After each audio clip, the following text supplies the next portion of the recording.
ఒక CM కిందో deputy CM కిందో మాట్లాడుతూ ఉన్నాం. ఏదో తమరు బఫూన్ ఫేస్ చూసి ప్రజలు ఓట్లేలా. పవన్ కళ్యాణ్ గారి యొక్క చరిష్మాతో నువ్వు గెలిచావు.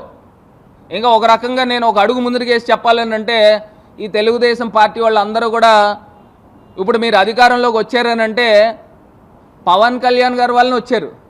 ఆయనకి మీరు అందరూ కూడా గుడి కట్టి పూజ చేసుకోవాలి. మీరు ఆయన లేకపోతే మీరేం అధికారంలోకి వచ్చే సందర్భాలు ఏం లేవు, అది మర్చిపోబాకండి. అది కాకుండా చంద్రబాబు నాయుడు గారు ఇచ్చిన అబద్ధపు బూటక హామీలు, అలవి కాని హామీలు. ఇప్పుడు నాకు ఎవరైనా ఒక 10,000 జీతం ఇస్తున్నారనుకోండి, ఆ పక్కన వాడు నేను 30,000 నీకు జీతం ఇస్తానంటే మనం ఏం చేస్తాము? సరే 30,000 దగ్గరికి వెళ్తాం కదా. న్యాచురల్గానే జగనన్న నేను ఒక్కరికి అమ్మఒడి ఇస్తానంటే, చంద్రబాబు నాయుడు గారు నేను నలుగురుంటే నలుగురు, ఐదుగురుంటే ఐదుగురికి అమ్మఒడి ఇస్తానంటే నిజంగా ప్రజలు కూడా ఆశపడ్డారు.